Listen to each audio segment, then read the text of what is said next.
passat 10 de gener, la CUP va participar del ple de l'Ajuntament de Mataró. Al llarg d'aquest, la CUP es va posicionar sobre temes com l'atemptat d'ETA a Capbreton, el foment del transport públic o el tancament dels repetidors de TV3 al País Valencià. El sisè punt del dia era la proposta de declaració institucional presentada per la CUP relativa a l'atemptat d'ETA a Capbreton. Només un procés democràtic de negociació política permetrà una solució al conflicte. Tots i totes compartim que construir un escenari de pau requereix una realitat de no violència i de respecte a tots els drets. Aquest és l'únic camí. Després de llegir la proposta de declaració, la resta de partits presents al ple es van posicionar en contra. Al torn de rèplica, el regidor de la CUP va tornar a defensar la via del diàleg. Ahir varen participar molts de nosaltres en un homenatge a les víctimes de la Guerra Civil i amb un cert grau d'emoció ens explicaven que les guerres no porten enlloc i ens van parlar d'una forma molt clara de reconciliació. Mirin, nosaltres no demanem la derrota de cap bàndol, cosa que la proposta aquesta que avui proposeu, doncs, sí ho demana. Nosaltres tampoc podem estar d'acord amb una proposta on es dona suport als cossos i les forces de seguretat de l'Estat que en nom de la lluita contra ETA els darrers mesos s'ha dedicat a clausurar diaris, a tancar tavernes, a empresonar els dirigents i els interlocutors polítics de l'independentisme basc, a il·legalitzar partits i organitzacions de joves i fins i tot a jutjar el mismíssim president del govern basc, tot això en nom de la lluita contra ETA. Clar, nosaltres estem d'acord amb que no volem la pau dels cementiris. Esclar que no. El senyor Bassas preguntava on és el problema. El problema és d'arrel política.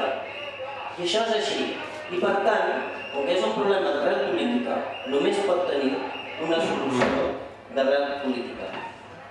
Miri vostè deia que nosaltres fèiem una utilització amb la roda de premsa. Si nosaltres vam fer una roda de premsa, no és perquè tinguéssim ganes que aquest debat fos avui aquí al ple, perquè pensem que és un tema que segurament no ens pertoca a nosaltres discutir, però sí enteníem que la nostra veu calia explicar-la. I calia explicar-la perquè en som conscients que són temes delicats, que són temes que hi ha gent, que hi ha víctimes pel mig i que per tant s'han de tractar amb molta delicadesa. I és precisament això el que nosaltres vam fer. Dir que, per acabar, que és veritat que avui ens quedem sols amb aquesta proposta de solució del conflicte i de diàleg, però també m'agradaria dir que més tard o més d'hora una proposta d'aquest estil serà majoritària en el conjunt d'aquests municipis. I serà majoritària perquè només el diàleg serà l'únic camí per assolir un escenari de pau. I això és així al País Basc com en qualsevol altre conflicte arreu del món. Gràcies.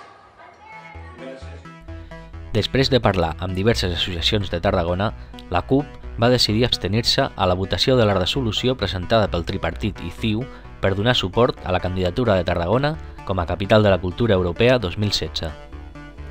Amb entitats culturals de Tarragona per veure quina és l'opinió que els mereixia aquesta proposta.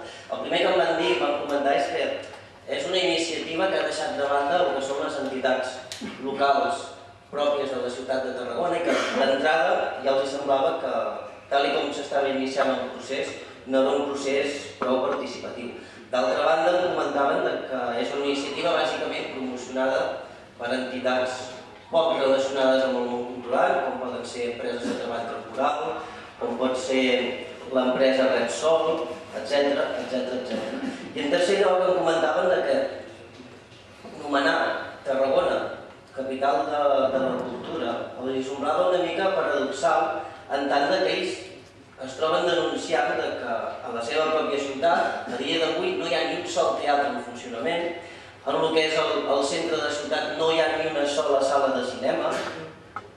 També comentaven que tota la despesa en la promoció de la ciutat per aconseguir aquest objectiu els hi suposarà una retallada en els pressupostos en cultura. I per últim també comentaven que no veien massa clar de nombrar una capital de la cultura quan aquesta mateixa ciutat en el seu port hi acull vaixells militars de l'OTAN que, cal dir, alguns d'ells van en propulsió militar.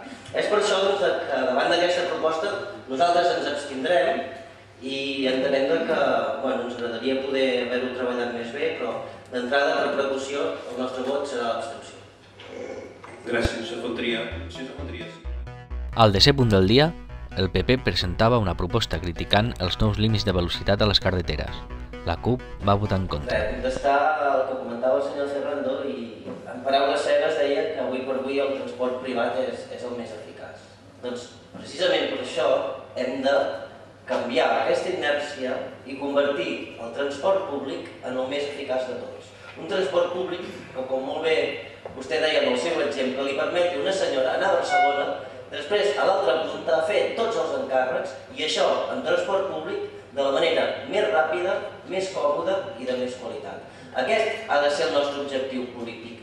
I això ha de ser així perquè és l'única manera, primer, de disminuir la barbaritat de víctimes que tenim a les carreteres, que desgraciadament ens hi hem mal acostumat, i disminuir per un altre costat les contínues emissions de diòxid de carboni que provoquen això que avui en dia en parlem tan sovint, que és el canvi climàtic. Per tant, reitero que la seva proposta no la podem acceptar.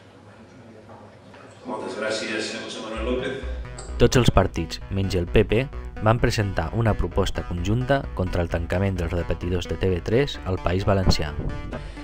Estavellant la porta del repetidor de l'Alacantí clausurava definitivament l'últim repetidor que quedava al País Valencià.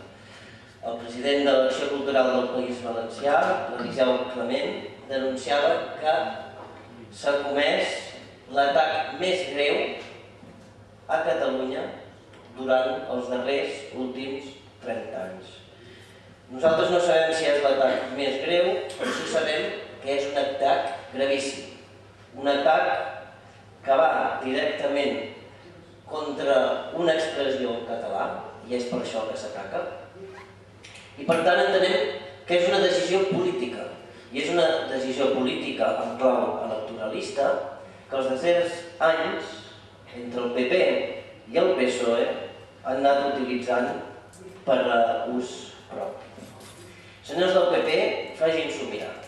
Facin-s'ho mirar perquè no els podem creure amb el seu discurs de política liberal quan vostès es dediquen a clausurar canals de televisió. Això no en té res de política liberal, senyors. I també el govern del PSOE dir-los que poder ja n'estem farts d'aquest talante. Un talante que sembla ser que dia sí i dia també ens les fot.